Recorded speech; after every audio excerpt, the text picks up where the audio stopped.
जय हिंद, जय भारत। और आप देख रहे हैं इस समय CCN न्यूज़ 24 चैनल। मेरा नाम है दिनेश गर्ग जैन, कड़वे सवालों वाला। मौजूद हूं भारत की राजधानी दिल्ली के अंदर और जंतर मंतर का ये क्षेत्र है। बता दूं, पिछले 35 से 36 दिन हो चुके हैं और पूर्व सैनिक, पूर्व जवान यहां पर अपनी मांगों को लेकर के बैठे हैं। इनका ये कहना है कि जब हम सेना के अंदर थे तब से लेकर के अब तक बड़े अफसर हमारे साथ गद्दारी करते आए हैं। और बता दूं, भारत की राजधानी दिल्ली है ये, और अनेकों राज्यों से लोग, पूर्व सैनिक यहाँ पर इकट्ठे हो रहे हैं और 3 तारीख की बड़ी कॉल कर रखी है। क्यों? क्योंकि 36 दिनों तक जब सरकार ने नहीं सुना है, तब मजबूर होकर के इन लोगों ने 3 तारीख की बड़ी कॉल की है कि सभी राज्यों के अंदर, जिले के अंदर अपना ज्ञापन सौंपा जाएगा।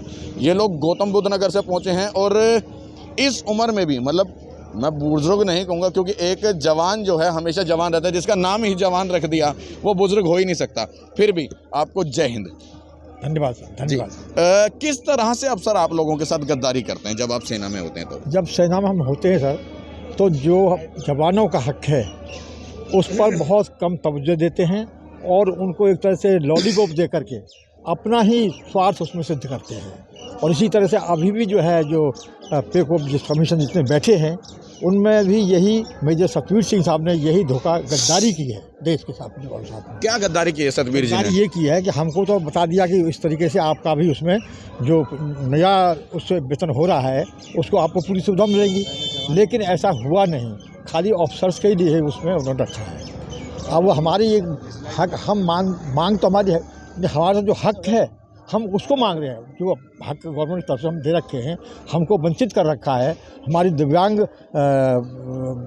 जवानों को, लेडीज़ को जो उनसे वंचित कर रखा है और अफसर्स अपना बेनिफिट ले रहे हैं, तो वो हमारा हक हमें मिलना चाहिए। दूसरा हमारी मांग है कि जो अभी अगर ऐसे वेतन आयोग बैठते हैं उसमें अफसर्स ही नहीं बल्कि उसमें JCO और जवानों को भी हिस्सेदारी उसमें सुझाव मांगने के लिए होना चाहिए। ये जब आप लोग सेना के अंदर होते हो, हालांकि अब तो सेना से निवृत्त हो गए हो, जब सेना के अंदर होते हो तब अपनी मांग क्यों नहीं रखते हो? देखो, ऐसा है, हम भारतीय सैनिक हैं, भारतीय फौज के अनुशासन के अंदर अनुबद्ध रहते हैं। हम सरकार के खिलाफ, देश के प्रति कोई नहीं, मैं ये नहीं कह रहा कि आप सरकार के खिलाफ बोलो या किसी के खिलाफ बोलो, लेकिन अपने हक की आवाज़ तो बोलो। नहीं साहब, रहते हुए हम डिसिप्लिन, हमको अनुशासन सिखाया जाता है। हम देश के सैनिक हैं, भारत देश के, तो ऐसा हम कदम अभी भी नहीं उठाएंगे। अनुशासन के अंदर रहते हुए हम सरकार से अपना गुहार लगाएंगे। क्या नाम है जी आपका? मेरा नाम है धर्मवीर प्रधान। धर्मवीर जी, ये बताओ, अभी मैं जैसे बात कर रहा था, लगभग मैं 35-36 दिनों से यहाँ कवरेज कर रहा हूँ जी। एक सवाल मेरे मन में हमेशा रहता है, मैं सबसे ये पूछ लेता हूँ, आप लोग मतलब अपने हक की आवाज़ उठाना क्या जुर्म है? हाँ, अगर हम सेना में ऑन ड्यूटी होते हैं तो जुर्म है। जुर्म तो नहीं है, लेकिन जैसे कुछ दिन पहले BSF के जवान का हुआ था, उसने एक दाल दिखा दी थी कि दाल में जो है पानी कुछ है नहीं, तो उसका कोर्ट मार्शल किया, डिसमिस फ्रॉम सर्विस। तो जुर्म वो है जिसने कोर्ट मार्शल किया उसका। अगर जवान अपनी आवाज उठा रहा है वो गलती थोड़ी। हाँ, यही हमारी लॉबी अंग्रेजों के जमाने से चली आ रही है। आज भी अंग्रेजों के जमाने कानून है, एक ऑफिसर्स के पास में एक जवान को या तो सेवादार भर्ती करो, हेल्पर, जवानों में से हेल्पर रखते हैं, जूते पॉलिश कराते हैं। और हाँ बिल्कुल, जूते पॉलिश, उनका एक जवान उनके जूते पॉलिश करेगा, उनके स्टार लगाएगा, उनके कुत्ते खिलाएगा, उनके बच्चों को स्कूल ले जाएगा एक्स्ट्रा। ये सारा का सारा साहब के कच्चे तक भी धोने पड़ जाते हैं, अफसरों की जनानियों के कपड़े भी ले जाने पड़ते, धोने पड़ते हैं। ठीक सर, ये जायज है। और अब हम सिविल में आ गए हैं, हम क्लियर कहीं भी बोल सकते हैं किसी भी स्टेज पे कि हमारे साथ क्या बदतमीजी हुई। इसी धरने पे यहाँ बैठते थे हम लोग जंतर मंतर पे, जनरल सतवीर ने पानी घोटाला किया, पानी की बोतलों लाखों की 10 लाख दिखा दिए उठा करके। और जितना भी लॉबी बैठा था 1 ORP पे, 1 रैंक 1 पेंशन में, सारा लॉबी ऑफिसर्स का था। हम जवानों का प्रतिनिधि क्यों नहीं लिया गया, जवान JCO का? और उन्होंने वो पास कर दिया। हम मानते हैं हो सकता है सरकार को मालूम ना हो, लेकिन क्या आप तो मालूम है ना, हम जंतर मंतर बैठे हैं। बिल्कुल सरकार को सब मालूम है, क्यों सो रही है सरकार? अगर मालूम है तो मोदी जी से रिक्वेस्ट है, रक्षा मंत्री से रिक्वेस्ट है, इनको ध्यान में रख लें कि ऑफिसर्स को कितना फायदा हो रहा है। आप एक बात बताइए, एक जवान को गोली लगती है, क्या गोली कह करके लगती है? ऑफिसर्स को दिखा दिया, उसको ज़्यादा अलाउंसेस दे दिए, चक्र दे दिए, जवान को वो भी नहीं है। पेंशन आने के बाद में एक जवान गोली लग गया, मेरा टांग कट गया, टूट गया, कुछ भी हो गया, उसको कम डिस्प्ले पेंशन होती है जो, उसको कम, ऑफिसर्स को ज़्यादा। क्या बॉडी में, हाँ क्या वो बॉडी में अलग है? राशन वो काजू किशमिश खाए फौज में, हम कीड़े पड़े हुए आटे खाते थे। क्यों भाई? पेट तो सबका एक है ना। मानते हैं तनख्वाह में फ़र्क हो जाए, लेकिन इन चीज़ों में फ़र्क क्यों है? वो आज भी है। सरकार ने 1 रैंक 1 पेंशन कर दिया। अभी देखिए, एक सूबेदार जब उस टाइम आता था 31-32 हज़ार पेंशन ले रहा है स्टार्टिंग में, आज वही सूबेदार आ रहा है वो 28 हज़ार ले रहा है। यानी उन्हीं को घटा करके हमको लॉलीपॉप दे दिया, उनको हटाया, हमको दे दिया, और अगली बार ये भी नहीं है। और ऑफिसर्स का बढ़ रहा है हमेशा। मैं आपको यहाँ तक बता दूंगा, बताना नहीं चाहता, CRP BSF जो अर्धसैनिक बल है ना, जिस सोसाइटी में रहता हूँ, मेरे वहाँ कम से कम 25 जवान है जो जूते पॉलिश करे पेंशन आने के बाद। क्या बात कर रहे हो वो भाई? पेंशन आ गए, नाम ले दूंगा, मैंने गृह तक लेटर भी लिखे हैं, पेंशन आ गए हैं। और कम से कम 25 आदमी मेरे society NSG society greater Noida के अंदर ऑन ड्यूटी जवान काम कर रहा है। एक जवान 1 लाख में पड़ता है। आप क्या कह रहे हो? समझ रहे हो, जो भारत सरकार उनको तनख्वाह दे रही है और वो जूते पॉलिश कर रहे जूते हैं। पॉलिश आज भी पेंशन आने के बाद भी। नहीं तो ग्रेटर नोएडा NSG सोसाइटी में आ जाना, मैं दिखा दूंगा आपको। ये नहीं कर रहे हैं, हम सब कर रहे हैं ये बात। आज दिखा देंगे हम। आज भी जो रिटायर जो अफसर हैं, सीनियर अफसर हैं, उनके पास जो है कार्यरत ऑन ड्यूटी सैनिक जो है वो काम कर रहा है उनके घरों क्या में। करता है काम उसमें वो? उसमें काम घरेलू काम सारे करता है वो। कढ़ाई का तो उनका भोजन बनाना, गाड़ी साफ करना, उन्हें कुत्ते खिलाना, बच्चों को स्कूल छोड़ना। और नहीं मालूम तो मैं आपको बता रहा हूँ, ग्रेटर नोएडा की सोसाइटी है NSG गुरुजिंदर विहार, वहाँ का देख लेना आप, कितने जवान मिलेंगे आप कुत्ते खिलाते हुए सुबह। लेकिन ये वाकई बड़े शर्म की बात नहीं, हमारे भारतीय सेना का जवान मतलब उनके घर के काम कर अफसर के घर हाँ, बहुत बेशर्मी चल रही है। अंग्रेजों के कानून है ये अंग्रेजों का कानून, अफसरशाही आज भी चल रही है। जवानों के साथ धोखा क्यों हो रहा? पहली बार देश में ऐसा हुआ है कि जो जवान और JCO धरने बैठे हैं हम लोग, पहली बार देश में ऐसा हुआ, क्योंकि सतवीर जनरल ने लेकर पूरा हैंग कर लिया उसको और सारा करके सरकार से मिलकर काम करा लिया। कहाँ गए सरकारी लोग? कहाँ सरकार गई थी? आज हमारी मजबूरी, हमारी पेंशन ही नहीं बढ़ रही, कुछ भी तो नहीं हो रहा है। कैंटीन में वो जाएंगे, उनको 12 बोतल मिलेंगी, जवान को 4 बोतल, उनको ज़्यादा चीज़ मिलेंगी, उनको ज़्यादा CC की गाड़ियाँ मिलती हैं, हमको कम मिलेंगी। क्यों भाई? पेंशन आने के बाद एक हो जाए ना, केवल पेंशन को छोड़ करके, ऐसा है ही नहीं। तो इस देश में तो पूरा सत्यानाश हो रहा है, अंग्रेजी कानून चले अभी भी। और जवान कौन होता है? मजदूर किसान का बच्चा होता है। एक जवान मजदूर किसान का बच्चा मिलेगा, उसी के साथ ही धोखा हो रहा है। तो सरकार कहती है हम नीचे से तबके को ऊपर उठा रहे हैं, हम नीचे तबका ही तो हैं भाई। एक जवान, हम गांव के रहने वाले हैं, अभी भी गेहूं बो रहे हैं। हाँ बिल्कुल, क्यों आई? तो इसीलिए तो हुआ हमारे साथ ये काम। आपका क्या नाम है जी? मेरा नाम देवेंद्र शर्मा। देवेंद्र जी, ये वाकई सच है कि मतलब बिल्कुल हकीकत है जी, 100% हकीकत है। अब देख लो ना, आप आ जाओ, साहब ने बताया, हमने प्रधान जी ने बताया, आप आ जाइए सोसाइटी में देख लीजिए। क्या क्या करते हैं मतलब जवान जो है? सभी काम करते हैं जो नहीं करने वाला, जैसे जूता पॉलिश करनी, कुत्ते खिलाना, सब्जी लाना, खाना बनाना, कपड़े धुलाना, बच्चों को खिलाना, गाड़ी साफ करना, स्कूल छोड़ना, स्कूल से लाना। उनको बाथरूम में छोड़ देते हैं उधर ही।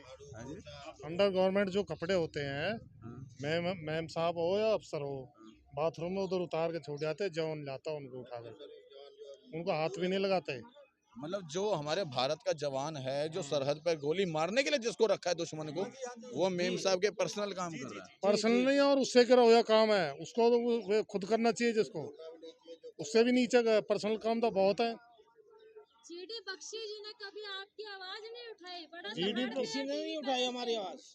हम तो GD बख्शी के साथ है पहले से। देखिए, मैं आपको बता दूं कि यदि वाकई आप भारतीय सेना से प्यार करते हैं, यदि वाकई आप भारत देश से प्यार करते हैं, यदि वाकई अपने जवान से प्यार करते हैं, तो एक बार इस वीडियो को शेयर करने में बिल्कुल संकोच मत करना। क्यों? क्योंकि यहाँ पर हक की आवाज़ है हमारे पूर्व सैनिकों की, हमारे पूर्व जवानों की, जिन्होंने हमारे को आज़ादी दिलवाई, जो आज भी दुश्मन से आंख में आंख डाल करके उनको गोली मारने को तैयार रहते हैं। और कहीं ना कहीं आज ये लोग परेशान हैं, अपनी हक की आवाज़ उठा रहे हैं। और बड़ी बेशर्मी के साथ कहना पड़ रहा है कि बड़े अफसर इस हद तक गिर चुके हैं, उनकी सोच इस हद तक गिर चुकी है कि वो हमारे भारत के सैनिक के साथ, हमारे भारतीय जवान के साथ कैसा दुर्व्यवहार कर रहे हैं। पहला तो इनका मानसिक शोषण, दूसरा शारीरिक शोषण, तीसरा आर्थिक शोषण। हर तरह का शोषण जो है आप लोगों के साथ हुआ है। सही कह रहा हूँ, गलत कह रहा हूँ? 100% सही है जी।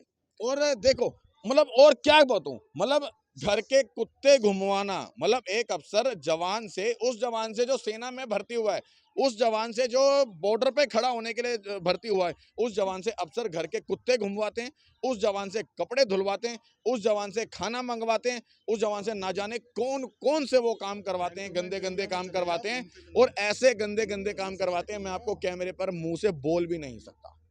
सही कह रहा हूँ जी, गलत कह रहा हूँ? सच्चाई है। और इस अफसरशाही को बिल्कुल जड़ से खत्म कर देना चाहिए। क्यों? कहीं ना कहीं अंग्रेजों के द्वारा बनाए गए काले कानून थे ये। अभी 3 काले कानूनों की बात हमारे किसानों ने की थी। और यही वो काला कानून है जो अंग्रेजों ने बनाया था, और जो वो गोरे अंग्रेज थे जो हमारे देश को लूटते थे। लेकिन आज हमारे देश के अंदर बैठे हुए जयचंद और जो काले जो अंग्रेज हैं वो हमारे देश को सबसे ज्यादा लूट रहे हैं। इतना हमारे गोरे अंग्रेजों ने देश को नहीं लूटा जितना हमारे देश के अंदर बैठे हुए काले अंग्रेज इस समय लूट रहे हैं। और वो सबसे बड़े नेताजी लोग हैं, और सबसे बड़े आर्मी के अंदर बात करूं तो बड़े अफसर लोग हैं। सही कह रहा हूँ? बिल्कुल, धन्यवाद। बिल्कुल अफसर ही हैं जिन्होंने, अब आप मैम बोल रही थी जीडी बख्शी जो बड़ी बड़ी बातें करते हैं, क्या जीडी बख्शी साहब ने कभी बोला जवानों का शोषण? कभी उन्होंने बोला? कभी? मैं कारगिल में था, जो काम हमने किए, मैं ही खुद बोलूं, प्रशंसा पत्र मुझे मिले हुए, कारगिल में वार में था, और बहुत जवान हमारे जो थे, वो प्रशंसा पत्र भी जो मिलते हैं वो भी चंदों को मिलते ही नहीं है, केवल अफसरों के लिए। जो अफसर बैठा नीचे टोलोलिंग पे चढ़ रहे हैं, हम टाइगर हिल पे जा रहे हैं हम, और उनको प्रशंसा पत्र मिल रहे हैं, बड़े बड़े वीर चक्र मिल रहे हैं, हमारे जवान जयशोज को वो भी नहीं मिलते। क्या आप में से यहाँ पर जितने भी पूर्व सैनिक यहाँ पे मौजूद हैं, किसी ने भी कोई सहायक प्रथा में कोई काम, ये काम किया है? जूते पालिश, कपड़े पालिश, बर्तन धोना, तमाम, ऐसा कोई है जवान जिसने वाकई में? बिल्कुल मैं ही हूँ, मैं ही भुगत भोगी हूँ, मैं भुगत भोगी हूँ। ट्रेनिंग के बाद मुझे बोला, तुम मेरे को उसके बाद बोला कि कर्नल साहब के पास तुम जाओगे, मैंने मना किया, तो मेरे को रेड एंट्री कर दिया। रेड एंट्री मतलब मैं प्रमोशन नहीं लूंगा आगे, मैं खुद बैठा हूँ, मेरा पूरा रिकॉर्ड देख लेना। मैं मजबूरी में हवलदार आया हूँ, टाइम स्केल नायक, मैं भी तो ऑर्डिनरी होता, पहले रगड़ तुम वहाँ जाएगा नहीं। मैं तो रेसलिंग में था, अपने ट्रेड वर्क करता, तोप चलाता था मैं क्यों जाऊँगा? मैं सम्मान के लिए भर्ती हुआ हूँ, किसान मजदूर का जवान का बेटा हूँ, उसका बेटा हूँ मैं मजदूर का। मुझसे कहा और मेरी रेड एंट्री की, मेरा खुद का नुकसान किया, प्रमोशन रोक दिया।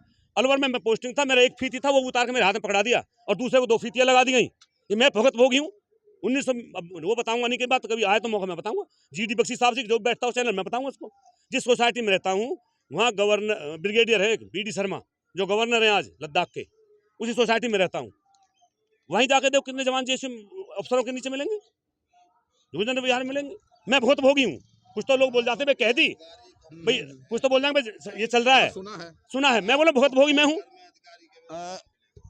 मैंने ना इस विषय पर पहले भी वीडियो चलाया था सहायक प्रथा पे, लेकिन कुछ लोगों ने मुझे ये कहा कि मैं कैमरे पे वो बात नहीं बोलूंगा, जिस हद तक उन्होंने मेरे को कहा कि किस हद तक जवान से काम करवाया जाता है। अभी बोला ना जवान ने, अभी बोला ना किस हद तक कराया जाता है, बता दिया ना आपको बाथरूम, सारा काम तो हमसे कराते हैं वो। लेकिन कुछ लोगों ने फिर मुझे कमेंट करे वीडियो के अंदर कि ऐसा भारतीय सेना में नहीं होता कि जवान से कोई मैडम अपने पर्सनल काम कराए, कोई कपड़े धुलवाए, ऐसा नहीं होता। कुछ लोगों ने मुझे ये भी, मैं ये बोलता हूँ आप मेरे साथ चलिए, खुफिया कैमरा लेकर चलिए और आपको मेरठ कंटोनमेंट में दिखाता हूँ। जिस कंटोनमेंट में जाओगे मैं दिखाऊंगा, ये देख लो आप कैंट में, मैं दिखाऊंगा आपको। और सुनो, वो तो कंटोनमेंट है, और आप बताऊँ आपको सर, सुनो और मैं बताता हूँ। अभी आप चलिए सिविल में, जहाँ घर में रहते हैं, गुरजंदर विहार है, आर्मी हेडक्वार्टर बस जाती है अफसरों की, उनके घर में हेल्पर हैं। सिविल में हमारी सिविल में बेइज्जती करा दी, कंटोनमेंट में चल जाए बाउंड्री के अंदर कुछ करा लो, सिविल में हमारी बेइज्जती है ना। जिस सोसाइटी में जाकर देखो, मेरी सोसाइटी में जहाँ मैं रहता हूँ, कम से कम बीएसएफ सीआरपी के जो रिटायर ऑफिसर्स हैं, आर्मी के भी हैं, बीएसएफ सीआरपी, उनके घर में 2 जवान आज भी काम करते हैं। परसों एक घर में बैठा था, मैं नहीं बताऊंगा, लेडी जी 4 घर में बैठा, सॉरी किसी घर में बैठा था, वहाँ बिस्कुट बना के वो जवान ला रहे हैं मुझे, रात में बिस्कुट खाए, वो जवान बना रहे हैं मुझे। देखिए मैंने इस विषय पर वीडियो बनाया था और जिन लोगों ने कमेंट किया था, मैंने अभी इनसे पूछा है, उन्होंने खुद बताया कि हाँ इनको खुद लगाया गया था सहायक प्रथा में, जब मना किया था। किया जाता है क्या? नहीं, ठीक है, नहीं। अच्छा, आपके साथ भी कभी सहायक प्रथा में आप लोग? मुझे भी 7 दिन के लिए सहायक भेजा था, जबरदस्ती से भेजा था। क्या करवाया था आपसे उसने? आपसे बूट पॉलिश कराई थी, कपड़े धुलवाए थे, मैंने मना कर दिया 7 दिन के बाद, तो मुझे पनिशमेंट दिया गया। सही बात है ये। हाँ 100% सही है। अभी वर्तमान में हो रहा है, ये तो हम भूत में बता रहे हैं, ये वर्तमान में हो रहा है। हम तो ये करके आ गए, अब अभी भी हो रहा है और सरकार सुनने को तैयार नहीं है। जिसके पावर है, जो सीओ पावर में बैठा है, उसके अंदर 1000 आदमी काम करते हैं, उसमें 10 ऑफिसर होते हैं, 10 के पीछे 20 जवान उसमें लगे रहते हैं। अब मजबूरी है, जवान हुक्म तोड़ेगा तो उसको सजा दी जाएगी, उसे नौकरी करना है, नौकरी करना तो काम तो करेगा ना। तो इसलिए जिसकी पावर है, पावर उनकी है, ऑफिसरों की पावर है, हमें तो लेबर की तरह देखते हैं सिपाही को। देखिए मैं आपको बता दूं फिर एक बार अंत में, लगभग यहाँ पर 10, 12, 15 के करीब पूर्व सैनिक हैं। एक बार मैं फिर भी सबसे एक बार एक आवाज़ में बात करूंगा। देखिए क्या वाकई सब लोग सहमत हैं कि वाकई सहायक प्रथा में काम होता है? बिल्कुल होता है, बिल्कुल होता है जी, होता है, आज भी चल रहा है। होता है, बिल्कुल होता है साहब। हमको तो गुलाम बना रखा है। देखें अब आप खुद देखें कि ये सहायक प्रथा का जो काम है, बटमैन सिस्टम का जो काम है, गुलामी का जो काम है, चाकरी का जो काम है, वो पहले नहीं होता था, वो आज भी होता है। वो अंग्रेजों के समय पे जो शुरू हुआ था वो आज तक भी चल रहा है। और निवेदन करूंगा भारत सरकार से, मोदी जी से, इन जवानों का हौसला बढ़ाया जाए, इन जवानों को और तंदुरुस्त बनाया जाए, ताकि ये लोग दुश्मन के साथ लड़ें बजाय कि अपने ही बड़े अफसरों के साथ लड़ें। यहाँ पर लड़ाई दुश्मनों के साथ नहीं है, यहाँ पर लड़ाई अपने हक की आवाज़ मांग रहे हैं ये लोग कह रहे हैं कि हम लोगों ने खुद सहायक प्रथा में काम किया है। ये लोग बता रहे हैं कि हमारे साथ किस तरह का आर्थिक शोषण किया जा रहा है। इन लोगों का ये भी बताना है कि वन रैंक वन पैशन में इनके साथ किस तरह का भेदभाव किया गया। इन तमाम चीज़ों को लेकर इन लोगों के अंदर रोष है, इन तमाम चीज़ों के अंदर इन लोगों के मन के अंदर एक दुख है। और फिर भी निवेदन कर रहे हैं ये भारत सरकार से, निवेदन कर रही है मोदी जी से, निवेदन कर रहे हैं ये प्रधानमंत्री जी से कि हमारी बात को सुने और जल्द से जल्द सुनकर हम लोगों को हमारा हक दिलवाएं। जय हिंद, जय भारत।